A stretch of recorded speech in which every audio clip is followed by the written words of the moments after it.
अस्सलामुअलैकुम dear students. आज का टॉपिक है आस्मो रेगुलेशन। आस्मो रेगुलेशन का मतलब है regulation of water and salt balance in the body, कि बॉडी में वाटर और साल्ट का तवाज़ुन बरकरार रखने के अमल को हम लोग आस्मो रेगुलेशन कहते हैं। ये लफ्ज़ आस्मो रेगुलेशन, आस्मोसिस और रेगुलेशन दो लफ्ज़ों का मजमुआ है। आस्मोसिस आप जानते होंगे कि जिसमें वाटर मॉलिक्यूल्स की मूवमेंट होती है from higher concentration to lower concentration through semi permeable membrane, और प्लस रेगुलेशन है, आप उसको रेगुलेट करना है कि वाटर मॉलिक्यूल्स की मूवमेंट मेम्ब्रेन जो कि सेमी परमिएबल है उसे आने जाने को रेगुलेट किया जाए। अब सेल के बाहर हमेशा परमिएबल किस्म की सेमी परमिएबल मेम्ब्रेन मौजूद होती है, इसलिए इसमें से वाटर मॉलिक्यूल फ्री रिमूव कर सकते हैं। इन वाटर मॉलिक्यूल्स की मूवमेंट को रेगुलेट करना ताकि बॉडी के अंदर वाटर और साल्ट का बैलेंस बरकरार रहे, उसे आप लोग आस्मो रेगुलेशन कहते हैं। अब हर सेल के अंदर एक मखसूस किस्म की अमाउंट वाटर और साल्ट की मौजूद होती है। They have defined quantity of water in relation to salts, और ये एक जो डिफाइंड क्वांटिटी मौजूद है इसी लेवल के अंदर रहना ज़रूरी है। और होम्योस्टेसिस यही काम करती है कि सेल के अंदर वाटर और साल्ट का जो बैलेंस कुदरत में मौजूद है वो उसी तरह से बरकरार रखा जाए। तो all cells are adopted to defined quantity of water and relation to salts. अब सेल जिस इन्वायरमेंट में मौजूद होता है, यानी जो सेल के इर्द गिर्द का एक्स्ट्रा सेलुलर इन्वायरमेंट होता है, वो तीन टाइप के हो सकते हैं कि एक्स्ट्रा सेलुलर इन्वायरमेंट में भी हाइपोटोनिक, हाइपरटोनिक और आइसोटोनिक। कि ये जो बाहर के माहौल का इन्वायरमेंट है हाइपोटोनिक, हाइपरटोनिक या आइसोटोनिक हो सकता है। हाइपोटोनिक का क्या मतलब है? हाइपो मतलब लो, और tonic tonicity concentration of salt, यानी जिसमें साल्ट की कंसंट्रेशन कम हो, ऐसा इन्वायरमेंट कहलाता है हाइपोटोनिक। तो hypotonic environment is the environment with dilute solution as compare to cell concentration, कि ऐसा बाहर का इन्वायरमेंट जिसमें सॉल्यूट की कंसंट्रेशन कम हो, डिल्यूट किस्म का सॉल्यूशन हो, as compare to cell concentration is called hypotonic environment. और इस इन्वायरमेंट में जब सेल मौजूद होगा, in such environment cell faces the over flooding, कि अब इस तरह के इन्वायरमेंट में सेल को प्रॉब्लम फेस करना पड़ेगा फ्लडिंग का, यानी सेल के अंदर वाटर एंटर होगा, चूँकि वाटर की कंसंट्रेशन बाहर के इन्वायरमेंट में ज़्यादा होगी और सेल में कम होगी। In this situation water will enter the cell. ये मिसाल के तौर पर ये एक एक्स्ट्रा सेलुलर इन्वायरमेंट है, इसमें सेल मौजूद है, और अगर सेल का बैरूनी इन्वायरमेंट डिल्यूट है तो ऐसी सूरत में सेल के इनसाइड वाटर एंटर होगा, और वाटर एंट्री की वजह से there will occur flooding of cell के अंदर वाटर की कंसंट्रेशन ज़्यादा हो जाएगी। अब इस टाइप के इन्वायरमेंट में सेल को ये रेगुलेट करना होगा कि ज़्यादा पानी सेल के अंदर एंटर ना हो सके, और ऐसी सूरत में सेल का साइज़ इंक्रीज़ कर जाता है, और अगर प्लांट सेल हो तो टर्जिड हो जाता है, और अगर एनिमल सेल हो तो ऐसी सूरत में उसकी सेल मेम्ब्रेन ब्रेक भी हो सकती है, टूट सकती है, बर्स्टिंग ऑफ सेल हो सकती है। और दूसरा इन्वायरमेंट लिखा hypertonic environment. The more concentrated external environment is as compare to cell concentration is called the hypertonic environment. Hyper mean extra, ज़्यादा, मोर, टोनिसिटी वही कंसनट्रेशन ऑफ साल्ट्स, जो साल्ट की कंसनट्रेशन ज़्यादा रखता हो, मतलब मोर कंसनट्रेटेड हो। Environment as compare to cell concentration is called the hypertonic environment. Cell in such environment lose water. अगर सेल ऐसे इन्वायरमेंट में मौजूद होगा तो वाटर लूज़ करेगा। कि इस टाइप के इन्वायरमेंट में मिसाल के तौर पर ये एक एक्स्ट्रा सेलुलर इन्वायरमेंट मौजूद है जो ज़्यादा कंसनट्रेटेड है। ज़्यादा कंसनट्रेटेड का मतलब है साल्ट्स ज़्यादा हैं, वाटर की concentration as compare to cell कम है। अब जब इस टाइप के इन्वायरमेंट में सेल को रखा जाएगा तो ऐसे में वाटर की कंसंट्रेशन सेल के इर्द गिर्द के इन्वायरमेंट में कम है। Osmotically water will lose the cell, के ऑस्मोसिस के ज़रिए से वाटर सेल से खारिज होगा। सेल से खारिज होने की वजह से शॉर्टेज ऑफ वाटर, के सेल में वाटर की कंसंट्रेशन कम हो जाएगी और उस वजह से सेल विल श्रिंक, सेल सिकुड़ जाएगा। अगर सेल इस टाइप के इन्वायरमेंट में है तो उसे मुसलसल शॉर्टेज ऑफ वाटर का सामना करना पड़ेगा और इसलिए ज़रूरत होगी कि इस इन्वायरमेंट में भी सेल को अपने इन्वायरमेंट के मुताबिक रेगुलेट करना पड़ेगा, अदरवाइज़ सेल की कंसंट्रेशन जो है ना वो डिस्टर्ब होती है, जो नेचुरल वाटर और सॉल्यूट की कंसंट्रेशन है उसमें चेंज आ सकती है। और तीसरा आइसोटोनिक इन्वायरमेंट। ये आइसोटोनिक इन्वायरमेंट, आइसो का मतलब होता है सेम, एक जैसे, और टोनिसिटी बताया कि कंसंट्रेशन ऑफ साल्ट्स के लिए बात की है कि सॉल्यूशन की कंसंट्रेशन सेम हो जैसे सेल की है, सेम ऐसे ही उसके बाहर के इन्वायरमेंट की हो। तो environment with same concentration of water and solutes as compare to cell concentration is called isotonic. बाज़ दफ़ा सेल के इर्द गिर्द का इन्वायरमेंट ऐसा होता है जैसे उसका इंटरनल इन्वायरमेंट है। अगर इस टाइप का इन्वायरमेंट हो तो उसे आप लोग आइसोटोनिक इन्वायरमेंट कहते हैं। If a cell is placed in an isotonic environment, अगर आप सेल को आइसोटोनिक इन्वायरमेंट में रखा जाए तो there will occur no net gain और लॉस ऑफ वाटर, के नेट कोई चेंज नहीं आएगी, no net exchange of water and salts, के ऐसी सूरत में ऑस्मोसिस के ज़रिए से कि नेट कोई चेंज नहीं आएगी और इस तरह से सेल का साइज़ कोई चेंज नहीं होगा। Cell size will be maintain, कि तकरीबन मेंटेन रहेगा। और ये आइसोटोनिक कंडीशन में ऐसा होता है। तो हम लोग लिखते हैं कि आइसोटोनिक कंडीशन में तो शायद ज़रूरत ना पड़े रेगुलेट करने की, क्योंकि जैसे सेल का इन्वायरमेंट की कंसंट्रेशन है सेम उसके इर्द गिर्द के इन्वायरमेंट की कंसंट्रेशन है, तो there is no need of regulation. But if the cell is present in hypotonic और hypertonic, it will have to regulate the water and solute concentration, otherwise natural setup will be disturbed, और disturb होने की वजह से नुकसान हो सकता है।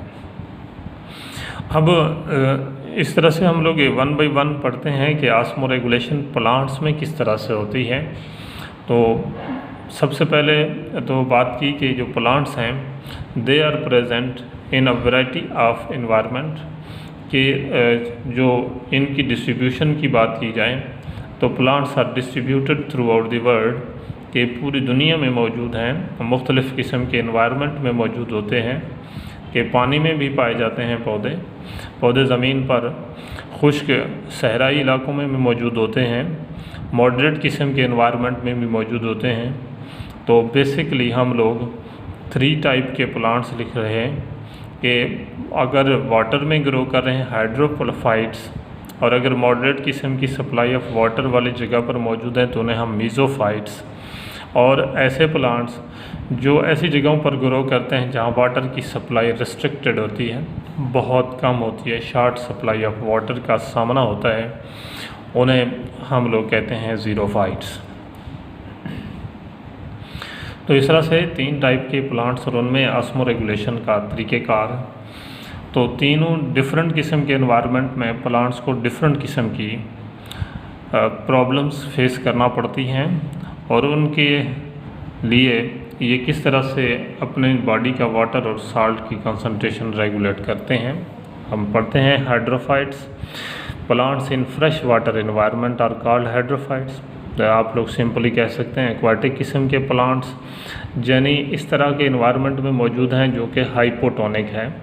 तो यहाँ मसला होगा over flooding of the cells, के सेल्स के अंदर वाटर ज़्यादा एंटर हो जाएगा, चूँकि ऑस्मोसिस के ज़रिए से वाटर अब सेल्स के अंदर एंटर होगा, चूँकि बाहर वाटर की कंसंट्रेशन ज़्यादा है और प्लांट सेल के अंदर कम है। ऐसे में ये प्लांट्स किस तरह से रेगुलेट करते हैं, ये कुदरत में ऐसे प्लांट्स होते हैं जिनके लीव्स काफ़ी बड़े होते हैं, लार्ज लीव्स, ताकि इनका जो सरफेस एरिया है काफ़ी ज़्यादा हो, और having extensive stomata on upper surface of leaves, और उनके जो स्टोमेटा हैं अक्सर औकात अपर सरफेस ऑफ लीव्स पर मौजूद होते हैं। ऐसा करने से क्या फ़ायदा होगा? ये फ़ायदा होता है कि अपर सरफेस से लाइट पड़ेगी, हीट पड़ेगी, उसके असर के नतीजे में वाटर बराह रास्त ट्रांसपायर करेगा। तो इस तरह से रेट ऑफ ट्रांसपरेशन इंक्रीज़ करती है। ये अडाप्टेशन इसलिए है to increase the rate of adaptation. ये रेट ऑफ ट्रांसपरेशन इंक्रीज़ करने से लॉस ऑफ वाटर होगी।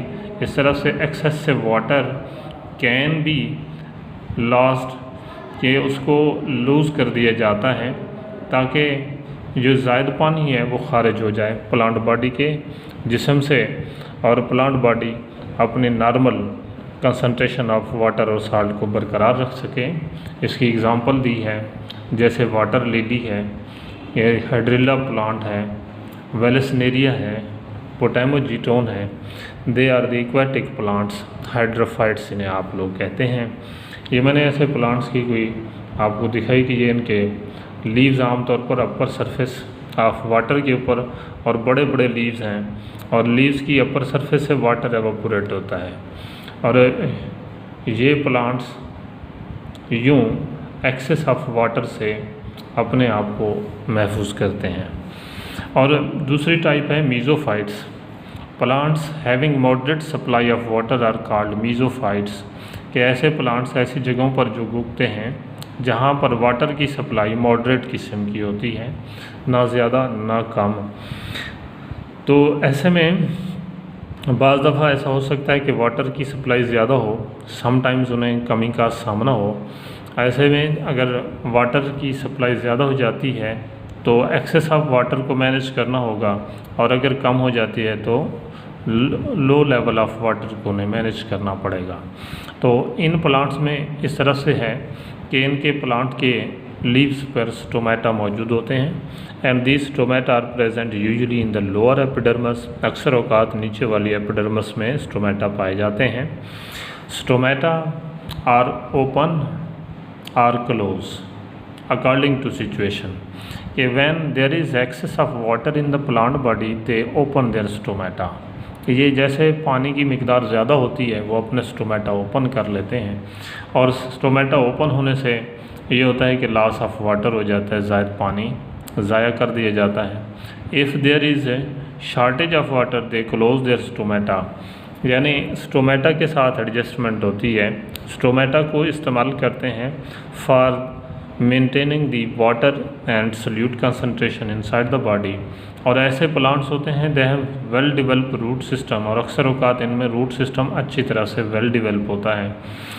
इनकी मिसालें दी हैं, जैसे ब्रासिका है, मतलब कि सरसों का पौधा है, रोज़ गुलाब का पौधा है, मैंगो, ये मीज़ोफाइट्स प्लांट्स कहलाते हैं।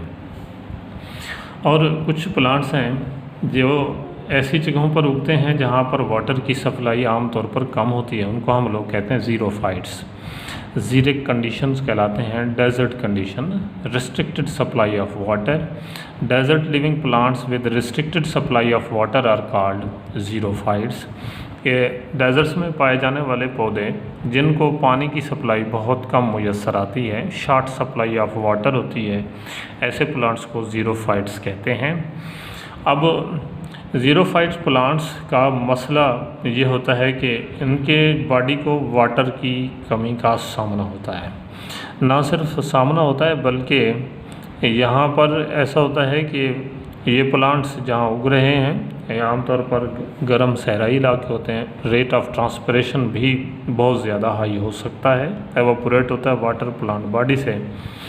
अब इन्हें ऐसी अडाप्टेशंस अडाप्ट करनी है कि वाटर की रिस्ट्रिक्टेड सप्लाई में अपनी बॉडी के वाटर कंसंट्रेशन को नॉर्मल कंडीशन पर ये मेंटेन कर सकें। तो ये ऐसे प्लांट्स हैं that have small thick leaves. ऐसे पौधे होंगे जिनके लीव्स आमतौर पर छोटे होते हैं लेकिन थिकनेस ज़्यादा होती है, ताकि जो रेट ऑफ ट्रांसपिरेशन है उसको कम किया जाए। जितने स्मॉल साइज़ के होंगे उतने स्टोमेटा भी कम होंगे और ट्रांसपिरेशन कम होगी। They have thick waxy leathery cuticle. अक्सर औकात इन पौधों के पत्तों के ऊपर वैक्सी क्यूटिकल की थिक लेयर मौजूद होती है। Waxy cuticle layer reduces the rate of transpiration. ये ट्रांसपिरेशन की रेट को कम करती है। और their stomata are usually present on lower surface of leaves present in depressions. अक्सर औकात इनके जो स्टोमेटा होते हैं कि प्लांट लीफ है तो लीफ के ये लोअर सरफेस पर मौजूद होते हैं और वो भी डिप्रेशंस में के नीचे की तरफ करके होते हैं, ताकि ऊपर से जब लाइट पड़े तो नीचे से वाटर लॉस कम से कम हो। और शेडिंग ऑफ लीव्स, इनकी एक खासियत ये भी होती है कि जब पानी की बहुत ज़्यादा कमी का सामना हो, दे में शेड देयर लीव्स, अपने पत्ते मुकम्मल तौर पर गिरा भी सकते हैं। और may be change into spines, या हो सकता है कि कांटों में उसे तब्दील कर दें, मॉडिफाई कर दें। तो ये शेडिंग ऑफ लीव्स भी इसलिए होता है कि ना पत्ते होंगे, ना स्टोमेटा और ना ही ट्रांसपिरेशन। ये सारे काम इसलिए हैं to reduce rate of transpiration, ताकि रेट ऑफ ट्रांसपिरेशन को कम किया जा सके, वाटर एवापोरेट कम से कम हो, जो बॉडी में मौजूद है वाटर उसको बरकरार रखा जा सके, कंजर्वेशन ऑफ वाटर के लिए। और इसके अलावा ये कुछ प्लांट्स इस तरह के भी होते हैं ज़ीरोफाइट्स दैट हैव सक्कुलेंट स्टेम, कि उनकी स्टेम सक्कुलेंट होती है, कि मतलब स्टोर वाटर, कि उनकी स्टेम जो है वो वाटर स्टोर कर लेती है इन इट, कि अपने अंदर वाटर को स्टोर कर लेते हैं। और ये वाटर स्टोरेज कर लेते हैं और उसे इस्तेमाल करते रहते हैं in case of shortage of water. जैसे मिसाल दी है कैक्टस है, कैक्टाई प्लांट्स ज़ीरोफाइट प्लांट्स हैं, इनके आमतौर पर लीव्स गिर जाते हैं और स्पाइन्स की शक्ल अख्तियार कर लेते हैं, और जो उनकी स्टेम है वो ग्रीन होती है, वही फोटोसिंथेटिक ऑर्गन के तौर पर काम करती है। ऐसे यूफोर्बिया है एक और मिसाल, नॉर्मल आर्म्स है पौधा जो किकर है, ये भी ज़ीरोफाइट प्लांट्स में आता है।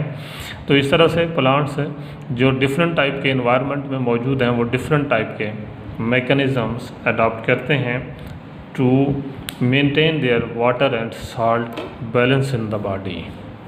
Thank you very much. Allah Hafiz.